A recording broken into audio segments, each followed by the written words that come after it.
Auspicia este programa Banco Provincia.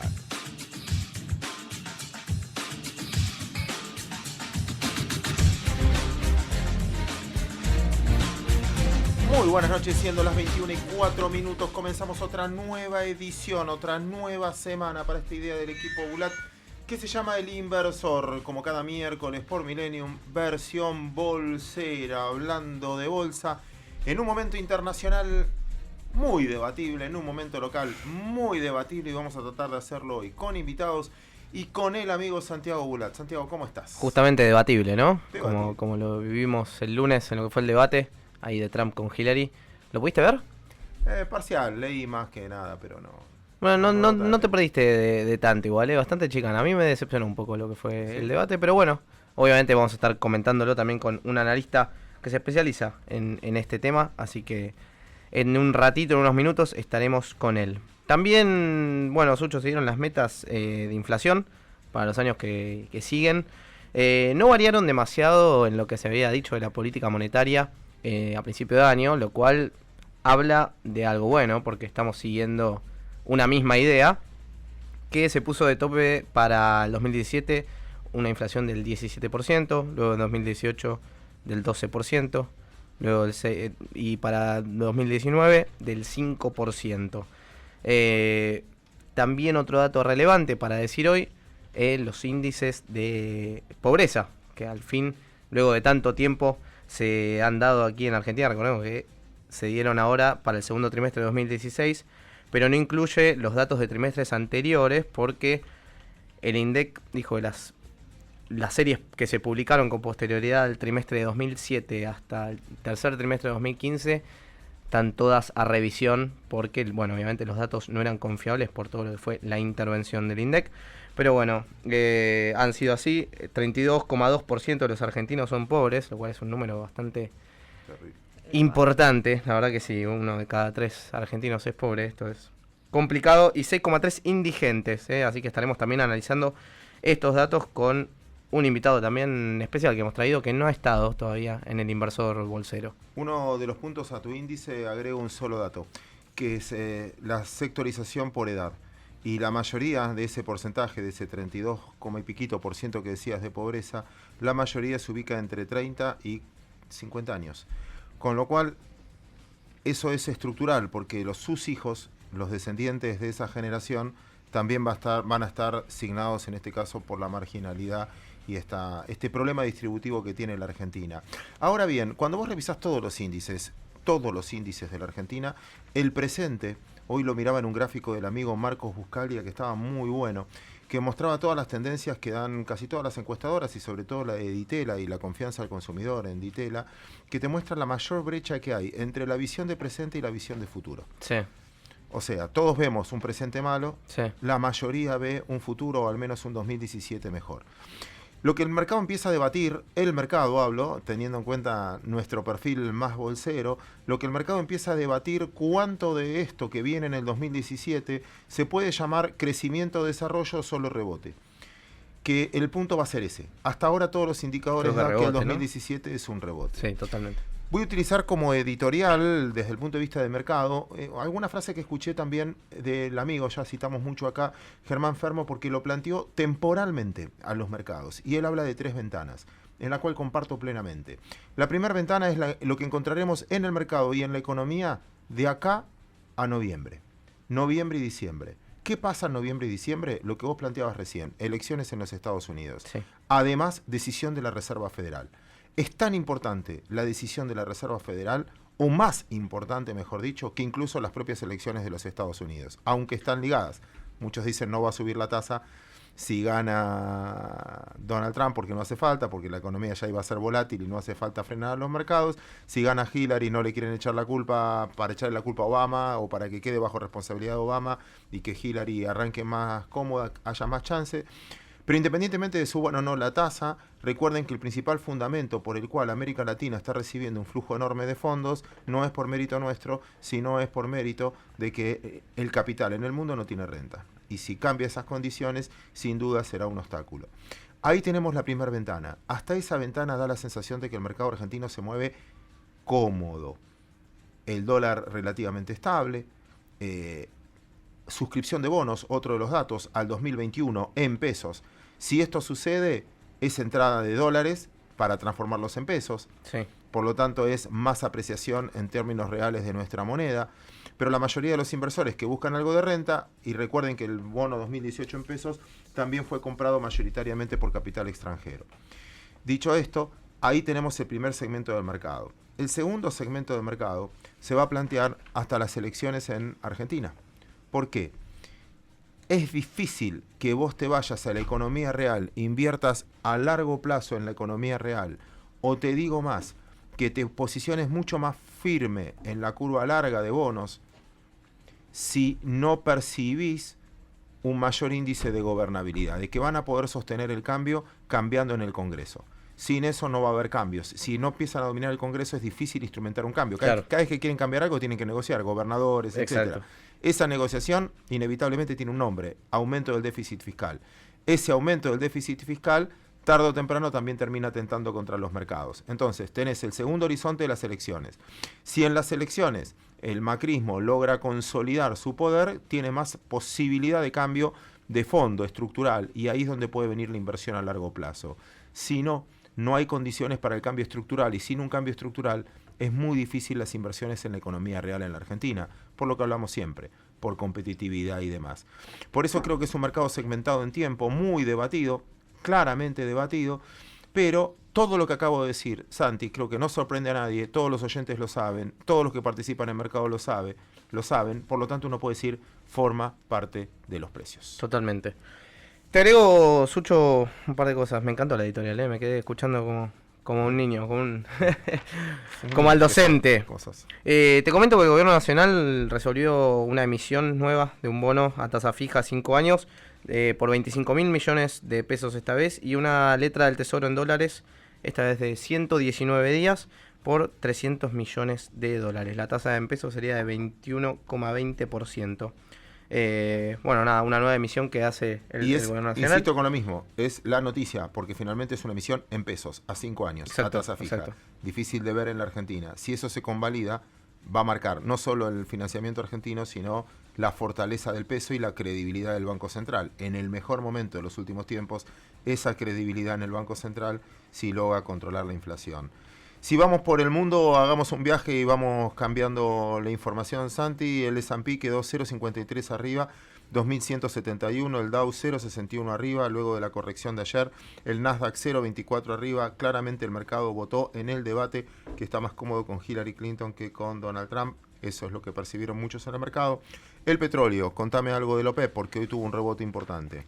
Sí, importante hablar de la OPEP porque justamente parece que van a reducir la producción de petróleo a partir de noviembre. La OPEP, este grupo de 14 países justamente que controla un tercio de la producción mundial de petróleo, llegó a un entendimiento justamente hoy para recortar la producción de petróleo y así obviamente apuntalar un poco los precios que vienen en caída, ¿no? Es importante decirlo. Justamente el ministro de Irán habló y sí que se propone congelar la producción entre 6 meses y 1 año. Así que bueno, esperaremos. Explica por qué el petróleo ahora está más cerca de 48 que de 40. Bueno, ¿viste nuestra bolsa?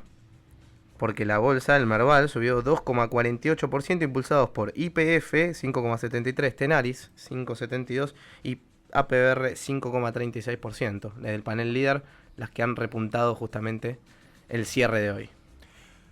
Señoras, señores, basta de voces masculinas en este programa. Se acerca ella. María Paz. Pucha, ¿qué ¿cómo tal? estás? Buenas noches. ¡Epa!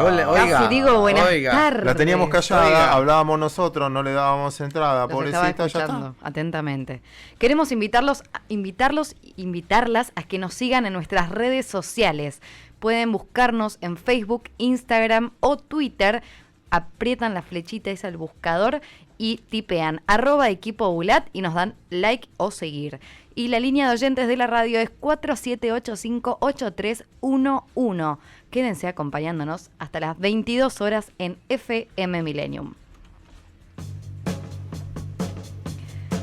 Nace en 1969 de la mano de Creedence, una canción de protesta contra la guerra de Vietnam.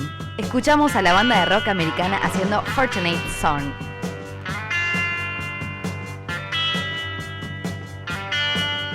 Tips para ser un inversor avesado y no fracasar en el intento. El Inversor Bolsero.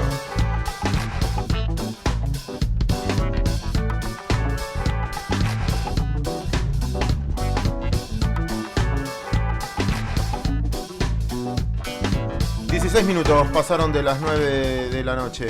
Pequeño dato. ¿Te acordás del 7D? Sí, claro. Lo de Clarín, Sí. etcétera. La acción ahí más o menos valía 12 pesos. Hoy vale 177 No, pesos. 177 pesos. O sea, multiplicó más de por 10. ¿Por qué cuento esto?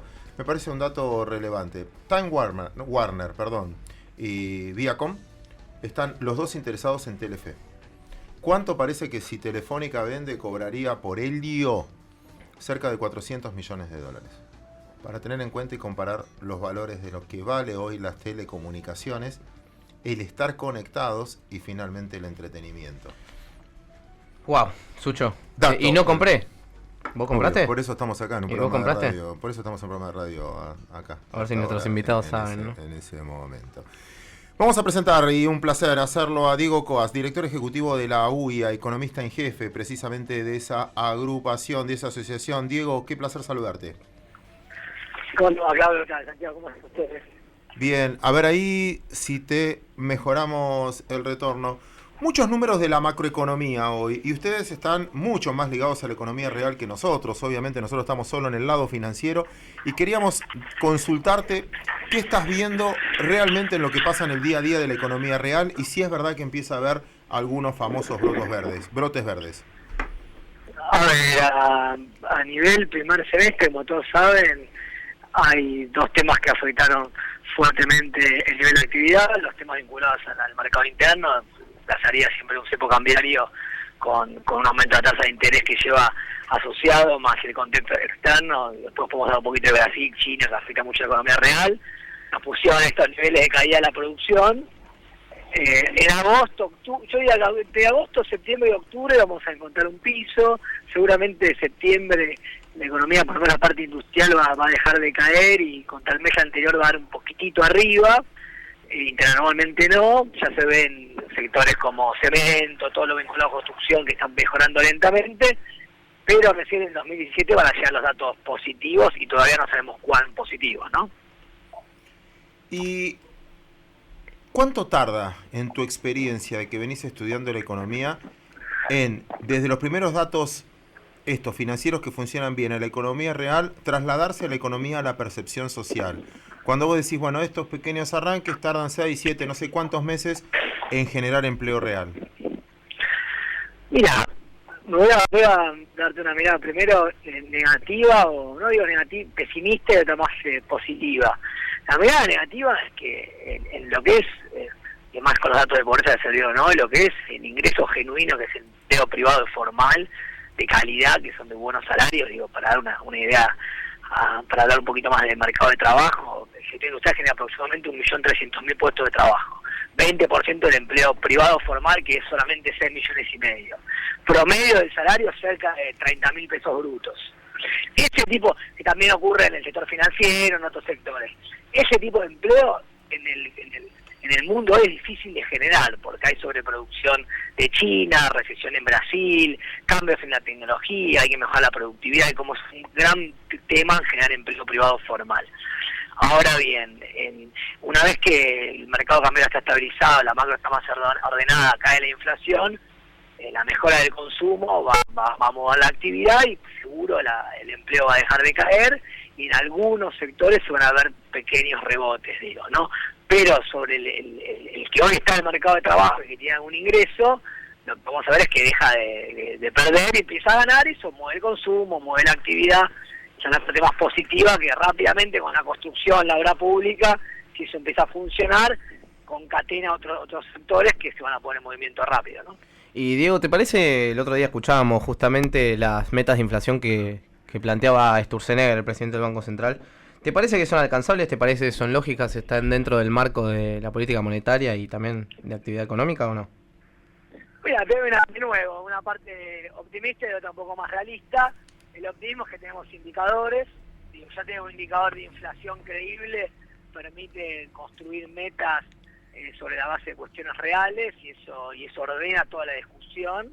Después las causas de la inflación es como entre los economistas, ustedes lo saben muy bien, es como múltiples teorías. Sí, obvio. Los que creen que hay que elegir una teoría, porque si no los economistas nos dedicamos directamente a la ciencia ficción. Entonces yo tengo una más mirada en general de costos, otros tienen una mirada más monetaria, otros tienen una mirada más de concentración, digo. Y ahí los costos hay que ver qué pasa con el tipo de cambio, qué pasa con las tarifas y qué pasa con las paritarias, digo, ¿no? Si todo eso está alineado más cerca del 18%, y el tipo de cambio seguramente en el que viene vaya un poquito por detrás, esas metas son cumplibles, digo. Si después las tarifas, las paritarias, o el tipo de cambio van para otro lado, esas metas no se van a cumplir. Claro. Hay todo un gran desafío, te diría, en la política de ingresos y obviamente en el manejo final de las tarifas, porque eso va directamente al costo de producción, además de ir al costo de vida y impacta sobre los precios. Diego, otro de los debates, otro de los temas del día macroeconómico tiene que ver con la balanza comercial positiva. En un año también, esta balanza comercial positiva que genera divisas en serio para la Argentina, y eso hace de que ya no estemos tan ocupados en cuánto tiene de reservas el Banco Central, ni siquiera nosotros lo estamos mencionando en el programa, con menos presión entonces a perderlas. La pregunta es, obviamente esto se dio en un contexto donde la recesión económica marcó que no es que hayamos mejorado muchos en las exportaciones, sino que la balanza comercial mejora porque cayeron algo las importaciones. Y ahí va donde el debate te planteo, y sobre todo como economista, en este caso de la UIA. Estas importaciones que tanta polémica generaron, ¿están cayendo? ¿Están creciendo? ¿Por qué tanta preocupación? ¿Cuál es la diferencia que uno ve con los números que se están publicando? Mira, a veces de largo plazo, Claudio, tu pregunta es la más importante de todas, porque este es un país que si efectivamente le va bien y crece, va a tener déficit externo, porque ya los commodities no tiran tanto, para generar sectores que exporten van a tardar en madurar esas políticas, y si el perfil de consumo de los empresarios para invertir y de la gente vuelve a crecer, gran parte de esos productos son importados. Entonces, la pregunta de fondo es, una vez que vuelva el déficit cuenta corriente, financiarlo bien, a buenas tasas, y después ese financiamiento que sirva para transformar la estructura productiva y poder volver a un superávit externo. Eso es a largo plazo, ese es el gran desafío del gobierno, ¿no? A corto plazo lo que ocurrió este año es medio de manual, como pasó en 2014, cuando uno genera una depreciación, hay una caída del mercado interno de la actividad, y eso reduce las importaciones porque se consume menos, se compran menos autos, se compran menos celulares, se importan menos bienes de capital para la inversión porque hay capacidad ociosa, y las exportaciones, en este caso en particular, mejoraron un poquitito porque se liquidaron más divisas. Eso siempre ocurre. Este año hubo dos fenómenos que a veces los analistas no lo marcan, pero que ustedes lo van a comprender bien. Las importaciones están subiendo, están cayendo algo en volumen, en algunos segmentos suben porque había de high, y el año pasado estaban muy controladas, pero sobre todo caen en precio. Y claro, eso tiene dos explicaciones. La primera es que es verdad que el precio del petróleo cae y los productos industriales están más baratos, pero la segunda es que el año pasado los importadores sobrefacturaban mucho importaciones por la brecha cambiaria. Claro. El negocio, ¿cuál era? Buscar cuasi rentas, como decimos los economistas, diciendo, bueno, sobrefacturo impo, así consigo dólares a 9, 8.50, mayor a los que realmente vale el producto, y subfacturo expo, sobre todo en servicios. No me digas que pasaba eso. Entonces, el de manual, el que se dedica al negocio del comercio exterior, intenta buscar esas cuasi rentas, digo, que es lo mismo que ocurría con el contado por liqui y buscar arbitrajes, entonces eso también se observa.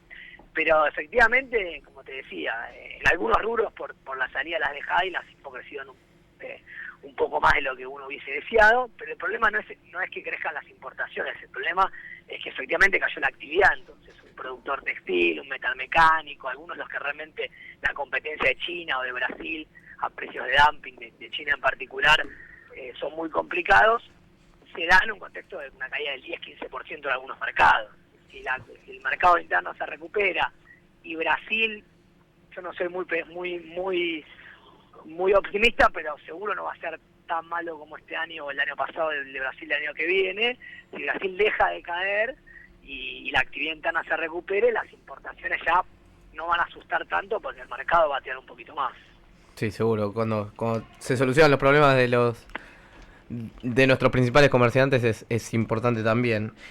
Ahora justo mencionaste el dólar, un tema importante. para seguir, porque bueno, justamente nombrabas la cantidad de tipos de cambio que teníamos antes, y este juego que se lograba con los importadores, con los productores justamente. Hoy el dólar está en un precio conveniente, se va a quedar así, está estable, ¿cómo lo ves? Mira, primer punto, la economía argentina, en particular la estructura industrial, es muy heterogénea. Los sectores tienen diferentes competitividad, no es lo mismo incluso un sector que está al norte del país con otro que está en el centro del país, los costos son diferentes, las realidades son diferentes. Digamos, para poner un número en términos financieros, por cada peso que se presta en Formosa de crédito, en Argentina se presta en 34. Claro. Imagínense la diferencia entre Formosa con la ciudad de Buenos Aires, ¿no? En términos incluso acceso al crédito. Ese es un punto de no hay un solo tipo de cambio para cada sector. Hay sectores que necesitan más tipo de cambio y sobre eso hay que empezar una política más a largo plazo. Segundo punto, hay que entender la coyuntura actual, ¿no? La coyuntura actual es un gobierno que necesitaba estabilizar el mercado cambiario y financiero, y para eso es necesario tener tasas un poco más altas y un dólar más o menos quieto, porque con eso es más fácil invertir en posiciones en pesos. Esto no creo que dure eternamente así estas tasas en dólares, sino deberían ir convergiendo un número más bajo. Entonces es entendible que el gobierno haya necesitado buscar esta estabilidad. Y el segundo punto, la inflación. La inflación efectivamente estaba más colocada, para decirlo de alguna forma, el dólar oficial y no el dólar paralelo, entonces impactó más en los precios de lo que se pensaba. Primer punto, se eliminaron retenciones, que eso también impacta sobre los costos y la inflación, y después está el efecto tarifas. Entonces, en el corto plazo, haber estabilizado un poco el tipo de cambio para frenar la espiral inflacionaria, también hay que entender desde quién de coyuntura. A mediano plazo, el dólar debería ir acompañando los costos, y para los sectores que necesitan un dólar más alto, que son muchos, y sobre todo los que exportan y que los que generan dólares a futuro, economías regionales, alimentos elaborados, farmacéutica, productos químicos, pymes, hay que buscar políticas para aumentarle más competitividad. Por ejemplo, reintegros a las exportaciones que se pagan en forma. Hay muchos instrumentos permitidos por la Organización Mundial de Comercio que dan mejoras para el exportador sin tener que hacer una evaluación que efectivamente genera problemas en la macro, ¿no? Porque afecta a todos los sectores, claro. Tensiona la inflación, el mercado de cambio. La realidad es que el tipo de cambio en la Argentina es una variable muy sensible por la historia que tenemos.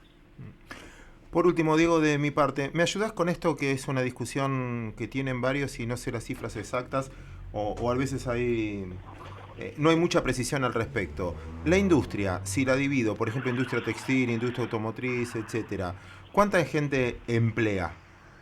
Mira, te voy a dar un número que le va a resultar entretenido. El sector textil, de calzado, de confecciones, todo junto, genera de empleo en blanco, ¿no? Relación de dependencia, la mitad que todo el agro junto. Para que tengan una idea, toda la industria en su conjunto genera 3 veces el agro en términos de empleo en blanco, 3 veces la construcción en términos de empleo en blanco. Es decir, a veces se pierde de vista, para decirlo, te doy otro número más, todo el sector metalmecánico, automotriz, siderúrgico, junto genera más que todo el agro. Entonces sigue siendo un sector que genera mucho empleo y sobre todo en blanco, muy formal. Claro. Entonces cuando uno discute, y además los multiplicadores, los servicios, cuando uno genera un empleo industrial, genera otros sectores, en el crecimiento económico con generación de empleo, la industria está en el corazón. Si a mí me preguntás, tendencialmente hay que sectores más high-tech, donde más intensivos en capital, con mayor productividad, con tecnología, pero como te decía antes, generar esos sectores en el mundo actual no es fácil. A mí me encantaría decirte que la biotecnología puede compensar y transformar empleos de sectores de menor productividad, de servicios, de la construcción, del agro, pero la realidad es que con la biotecnología podemos generar algunos empleos, como decía. Claro, y aparte exige empleo mucho más calificado, que no dan lugar a mucha gente que no está dentro del sistema, que quizás otra industria, la textil, sí. Por eso el tema del empleo, yo creo que el gobierno tiene 2 grandes desafíos de mediano plazo, ¿no? Más allá de la coyuntura va a ser mejor el año que viene. La primera es tener un superávit externo en algún momento, ¿no? Es decir, realmente poder crecer sin déficit externo, porque si no, el financiamiento dura un tiempo. Después, entonces, cuando hablamos de infraestructura, aprovechar los planes de infraestructura para generar unas capacidades productivas y exportar sobre eso. Yo puedo desarrollar Vaca Muerta, si ojalá vuelva a ser rentable en los próximos años, con un complejo tecnológico de bienes de capital y de servicios asociados, como lo hizo Noruega. Noruega tiene $30.000 de PIB per cápita por los recursos naturales, de otros 30.000 por la industria de los servicios, digo, no asociado a los recursos naturales, digo, para decirlo de alguna forma, y con eso tiene $60.000 de PIB per cápita, es el país más rico del mundo, y más igualitario, y con todos los condicionantes que uno conoce de Noruega. Ese es el primer punto, cómo generar superávit externo. Y el segundo, empleo, pero con mejora de la productividad. Tenés que mejorar la productividad, mejorar la tecnología y generar empleo. Bueno, es un desafío complejo en este contexto, y no me quiero dar mucho, pero China e India tienen que incorporar al mercado, a urbanizar e incorporar al mercado del trabajo por lo menos a 600 millones de personas en los próximos 30 años. Son 1.200, 1.300 millones de personas viven todavía en la agricultura de subsistencia, en total. De esos 200, 150 millones, que son los que van a dar ingresos al hogar, tienen que ingresar al mercado de trabajo. ¿Cómo lo hacen? Transformando soja, maíz, trigo y girasol en producto alimenticio que vende en el mercado interno y exporta. Entonces el desafío incluso es difícil para la agroindustria en este contexto. Vigo Coats, economista de la Unión Industrial, muchísimas gracias por ayudarnos a entender estos temas, y sobre todo voy a destacar una cosa más, que esta vez afaste, porque está jugando Lanús y Boca, va ganando Lanús 1-0, no hablamos de Estudiantes, digo. No, más mejor mantenerse callado hasta el clásico del domingo. Pero el gol lo hizo Román Martínez, lo hizo hoy el gol. Con nosotros no hacía nada, y acá, mira. Pero por suerte, a ver, mejor jugar de callado, a ver si el domingo ganamos el clásico. Nos ha ido bien los últimos 10 años a nosotros, así que los hinchas de Estudiantes, así que mejor jugar la de callado. Justo mejor Diego callado. nombraba a Formosa en un ejemplo. ¿Vieron lo de Pombero? El monstruo que te secuestra en Formosa si no pagas los impuestos. Es tremendo. No, tienen que verlo, después los etiqueto. Diego, un placer tenerte en el Inversor Bolsero. Ustedes, que terminen muy bien la noche. Un abrazo. Muchas gracias. Y este es el single del segundo álbum de The Doors, People Are Strange. People are strange when you're a stranger. Bolsa, acciones, mercados, subir, bajar. ¿Será timba? Averigualo en el Inversor Bolsero. Publicidad.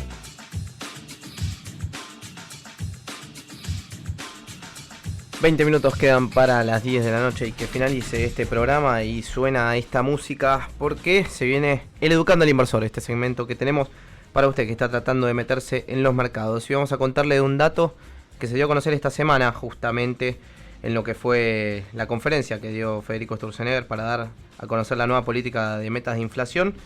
Se nombró esto, que fue la tasa de pases. Justamente va a cambiar la tasa de referencia que teníamos antes, que era la LEVAC de 35 días, estas letras del Banco Central, del tramo más corto, de 35 días era la tasa de referencia, y hoy pasará a ser la tasa de pases, que la tasa de pases es a 7 días.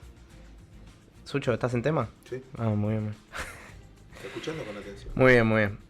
Bueno, ¿qué es esto? ¿Qué es esta tasa de pases justamente? Bueno, básicamente son préstamos, vamos a tratar de hacerlo fácil. Son préstamos que se hacen entre, por ejemplo, el Central y otras entidades financieras mediante la compra de títulos o bonos, y básicamente lo que se pacta es un precio de recompra después.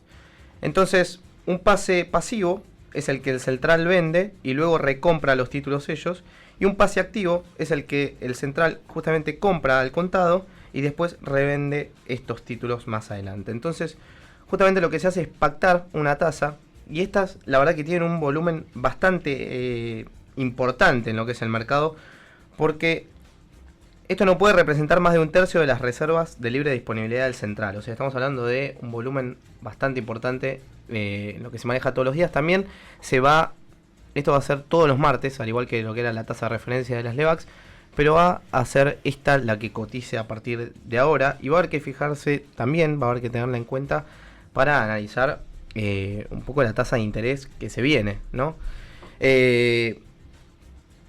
Importante decirlo porque veníamos muy, ¿cómo se llama? Muy atados a lo que era la tasa de la LEVAC, ¿no? Sin saber demasiado. Sí, era un mercado que competía contra el plazo fijo. Exactamente. Un mercado muy influenciado por el mercado minorista también. Exactamente, totalmente. Y ahora va a ser mucho más mayorista por las necesidades de financiamiento de los bancos, casi como también un prestamista de última instancia, porque en el fondo hay bancos que pueden tomar, hay bancos que pueden ofrecer de acuerdo a sus sobrantes, y eso va a marcar la referencia de la tasa de interés, repito, el mercado mayorista marcando la pauta sobre el mercado minorista. Lo que necesitan también, claro, se hace esto también por temas de liquidez, ¿no? Una vez que se necesita liquidez... Claro, un banco necesita plata por algún motivo. Exactamente, justamente. Descarga su cartera. No es una venta de contado contra una compra a futuro el pase, el mismo pase que existe. Claro, pero con un precio acordado, cosa de que esa tasa ya se sepa, ¿no? Bueno, así que nada, interesante decirlo porque fue uno de los tópicos que tocó justamente el presidente del Banco Central en el lunes, justamente en esta conferencia para la política monetaria de aquí en adelante. Señores, esto fue Educando al Inversor.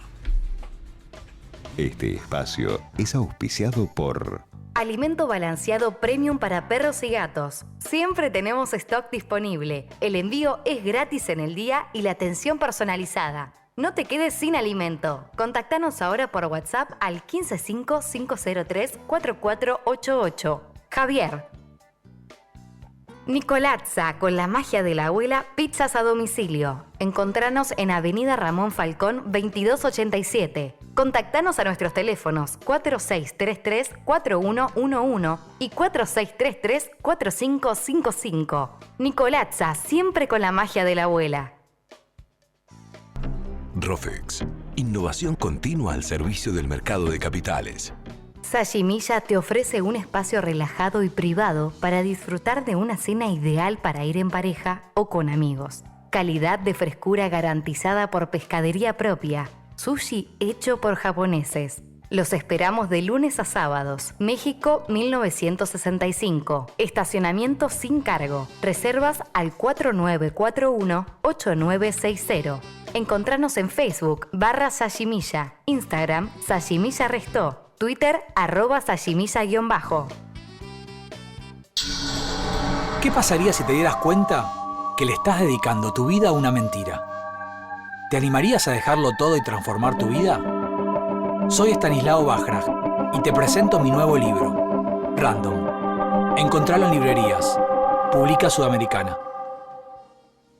Juárez Alday, dermatología, estética, flebología y revitalización biológica. Juárez Alday tiene una combinación ideal entre su tecnología de última generación y sus profesionales altamente capacitados para aplicarla. De esta manera, Juárez Alday brinda confianza y un excelente resultado a cada paciente. Sumate a Baco Club, club privado de vinos, y comenzá a disfrutar de los beneficios de la pertenencia a un club exclusivo. Vinos escondidos, partidas limitadas, creativas y didácticas, degustaciones de vinos y mucho más. Vinos exclusivos para momentos únicos. www.bacoclub.com.ar. Beber con moderación. Prohibida su venta a menores de 18 años. Si tuvieras 10.000 pesos, ¿invertirías en pesos, dólares o títulos? Si fueran 100.000 y 1.000.000, diferencias y riesgos en El Inversor Bolsero. 15 minutos quedan para las 10 de la noche y ustedes deben estar ya con dudas, con preguntas. ¿Y a dónde pueden comunicarse? Al 4785-8311 y los invitamos a que nos sigan en nuestras redes sociales, Facebook, Instagram o Twitter. Nos encuentran en el buscador como @equipobulat. Asimismo pueden enviarnos un mail a equipo.bulat@gmail.com. Siguen acompañándonos hasta las 22 en FM Millennium. Sucho, como te comentaba, el lunes estuvo este debate entre Hillary y Trump que, bueno, mueve los mercados, todo lo que pasa en Estados Unidos, como bien sabemos. Obviamente, lo que dijiste de la tasa de la Fed es más que importante, pero unas elecciones allá que serán justamente el 8 de noviembre van a mover el piso dependiendo de cómo salgan.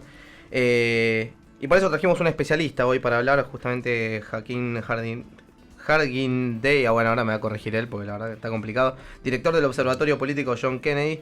Está con nosotros en línea justamente para analizar un poco este debate y lo que se viene, las elecciones que se vienen, para ver cómo repercute también en Argentina. Y usted como inversor, cómo tiene que estar, de qué manera se tiene que posicionar y atento a qué variables hay que estar. Joaquín, ¿cómo estás? Santiago Bulat, Claudio Suchovicki te saludan.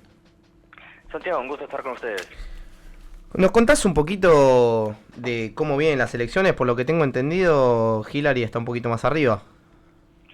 Desde el comienzo de la campaña general, es decir, que desde que terminaron las convenciones, la ventaja de Clinton se fue achicando. Inicialmente fue muy grande por una serie de controversias que tuvo Donald Trump con respecto a la familia de Sadiq Khan, un soldado caído en Irak que era musulmán. Entró una controversia con los padres del soldado caído, lo cual produjo que su imagen cayera en picada luego de la convención demócrata, una pésima idea de su parte, y recién logró corregir más o menos las cosas empleando a un par de profesionales del Partido Republicano. Probablemente la gente de mayor rango está todavía dispuesta a trabajar con él.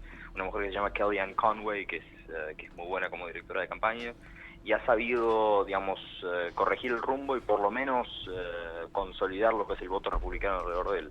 Clinton sigue siendo la favorita, sigue teniendo ventaja, pero hay un cierto fragmento de competitividad ahora que tal vez no lo había en julio o en agosto, y veremos si se mantiene después de estos debates. La sociedad de Estados Unidos, ¿a quién dio como ganador en el debate del otro día? Dependiendo de quién le preguntes, vas a tener respuestas diferentes. Por supuesto, ambas campañas dicen que ellos ganaron. En sí hay tres encuestas, la fundamental producida por CNN y ORC, que es la más cercana a una muestra científica del electorado. Esa dijo que Clinton ganó por un margen de 17, 16 puntos. Bueno. Ello no implica un triunfo de Clinton en sí, que si gana el debate la gente va a votar por ella, pero sí que se vio bien, y dentro del fragmento chiquitito de gente que tal vez pueda modificar su voto por el debate, Clinton le fue bastante bien. Esencialmente el problema para Trump fue que no salió de lo que es el personaje Trump clásico, lo que le hizo ganar las primarias republicanas con un electorado mucho más limitado y que le gusta lo que Trump dice, claro, pero que no le sirve, que su conjunto con un mensaje no le sirve para un electorado general porque produce rechazo en un montón de gente a la cual necesita acceder. Según los datos, particularmente las mujeres, y particularmente las mujeres suburbanas, que son una especie de baluarte del Partido Republicano que este año está en disputa. Claro. ¿Cuántos quedan más debates? ¿Es así? De vicepresidente queda uno y de presidentes quedan dos. El siguiente es en formato de lo que se dice un town hall, es decir, que la gente va a estar invitada, Gallup creo que lo organiza, va a estar invitando votantes indecisos, votantes en disputa, para preguntarle a los candidatos. Es un formato distinto, el moderador no va a intervenir en ese caso, o va a intervenir solamente para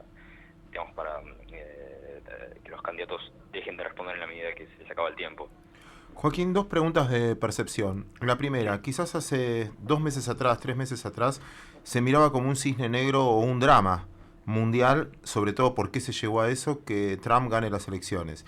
Y ahora noto, sobre todo en la reacción de los mercados, como que ya no le tienen tanto miedo. ¿Puede ser o me estoy equivocando yo en esa apreciación?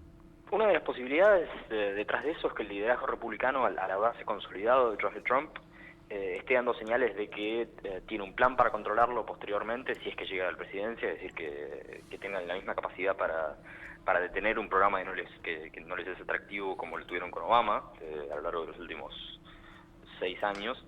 Y la otra posibilidad es que simplemente Trump se esté preparando para lo que dijo en un periodo, que es dejar gobernar a Mike Pence, que es su candidato a vice, y él dedicarse a lo que él llamó simplemente las cosas grandes, la muralla, hacer Estados Unidos grande de vuelta, lo que sea que signifique eso. Es decir, los proyectos de mayor simbolismo y menor necesidad de trabajo con el Congreso y menor necesidad de aprobación por parte del Legislativo. Te hago un viaje por el mundo también, porque no es solo la cuestión en los Estados Unidos. España desde el principio de año está sin consolidar gobierno. Italia a la puerta de un plebiscito que si fracasa al mismo estilo Cameron, Renzi dice que puede renunciar. Esta cefalía que tenemos de representatividad que tienen la mayoría de los políticos en los principales países del mundo. Lo está viviendo Alemania con Merkel, quizás en su proceso más débil de los últimos tiempos. ¿Qué es demográfico? ¿Es social? ¿Es un tema de representatividad? ¿Es un tema que va más allá de un país? ¿Estamos todos ligados, sobrecomunicados? ¿Cuál es tu reflexión al respecto? Sí, puedo hablar, creo, con razonable confianza únicamente sobre Estados Unidos. Si es parte de un fenómeno global, dudo que lo podamos ver, por los indicadores ahora mismo. Es el tipo de cosa que se descubre en la medida que pasan 5 o 10 años y comienza a formularse una teoría. Tengo que decir si hay un tipo de acefalía, una falta de liderazgo político en Estados Unidos, Diría que sí, que no. Por un lado, digamos, es claro que el Partido Republicano perdió el control de su propia primaria. Tenían un candidato listo para ungirlo como abanderado, que era Jeb Bush, que era parte de la dinastía Bush, un candidato dentro de todo bastante bien formado, ex gobernador, un tipo inteligente, y es un candidato que fracasó por completo. Costó una fortuna su campaña, no logró ganar una sola primaria, fue un espanto para el liderazgo republicano. Pero al mismo tiempo, si uno mira lo que es el índice de aprobación de Barack Obama, es decir, cuánto se aprueba sobre el trabajo de Barack Obama ahora mismo como presidente, dentro de todo Estados Unidos nunca ha encontrado, o sea, desde 2012 me parece, no ha encontrado a Barack Obama tan popular como ahora. En cierto sentido, tal vez están en un periodo de transición, eligiendo una nueva líder, y por ahora miran con cierta nostalgia la capacidad de Obama como para liderarlos. Joaquín, traigámoslo acá a Argentina, este fenómeno. ¿Me haces un panorama de cómo nos puede influir que gane Hillary o cómo nos puede influir que gane Trump? Clinton, a lo largo de la primaria demócrata y ahora también, ha dado señales de que lo que busca hacer es esencialmente un tercer mandato de Obama.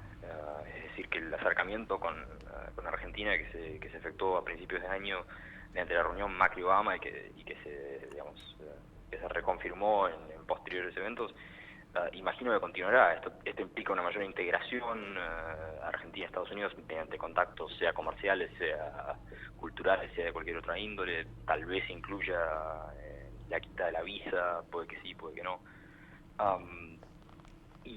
En términos generales significaría el mismo tipo de multilateralismo y dentro de todo una política exterior no demasiado invasiva con respecto a América Latina, que ha sido el caso a lo largo de los últimos 8 años de Obama. Con respecto a Trump, es bastante difícil decirlo, en el sentido de que Trump es una persona que puede tomar posiciones completamente contradictorias en un espacio de horas o días. Ha hablado con respecto, por supuesto, a construir el muro con México, a deportar a los 11 millones de indocumentados que tiene Estados Unidos. Creo que, si mal no recuerdo, es a implementar una tarifa del 35% ante los productos mexicanos entrando a Estados Unidos. Por supuesto, quitar a Estados Unidos de NAFTA, que es su tratado de libre comercio, y no implementar el tratado transpacífico. En sí es una serie de medidas que en lo que imagino que puede afectar a Argentina, si es que Trump las llegara a cumplir, tendría que ver con un aumento de lo que es el riesgo global, lo cual, si entiendo bien, produciría que cualquier tipo de préstamo sea más riesgoso y consecuentemente dificulte las chances de Argentina como para obtener crédito. Joaquín Arguindey, muchísimas gracias por este contacto. No, muchas gracias a ustedes. Nos vemos, gracias. Y es hora de Amy Winehouse con Valerie.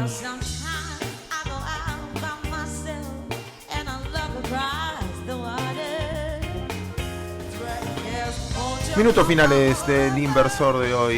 Está cerrando el mes, faltan pocos días. Sí. Y se predispone una nueva cartera del Merval para el último trimestre. Hasta ahora había 17, creo. Van a ¿Ya pasar, cambia? Sí. Ahora, mirá. Octubre, noviembre, diciembre, claro, quedan los últimos 3 meses. ¿Sabes cuántos va a haber?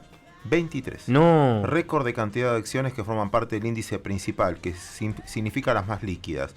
Esto significa que el negocio se atomizó. Antes estaba concentrado en 5 o 6 papeles la mayoría del negocio y la mayoría era petrolera.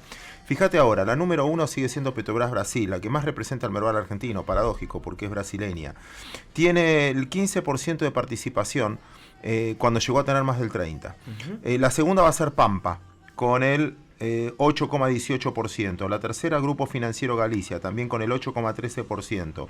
La cuarta, Cresud, increíble. La quinta, YPF, mirá cómo perdió ponderación. La sexta, Siderar, después viene Banco Macro, después Mirgor, después Francés, después Comercial del Plata, después Tenaris, que siempre estuvo entre las primeras, ahora solo tiene el 3,47%. Mirá.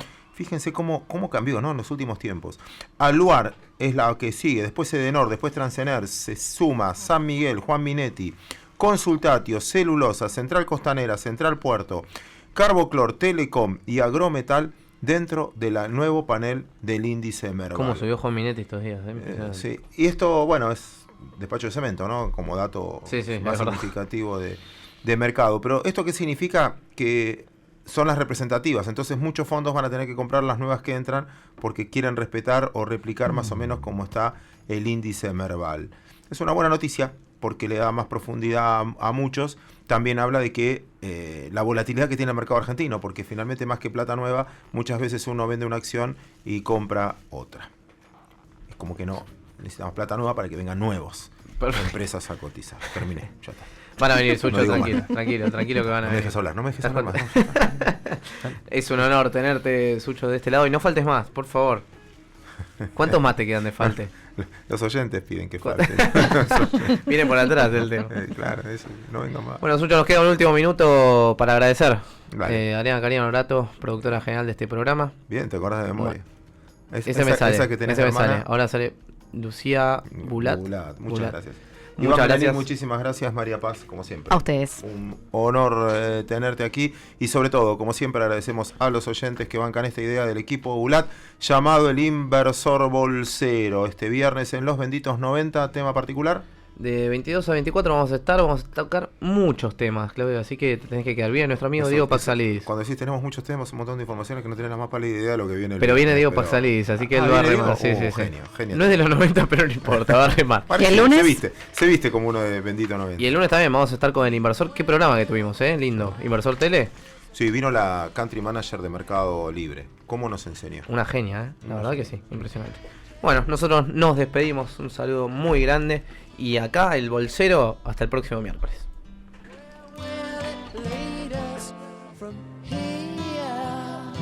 Auspicia este programa Banco Provincia.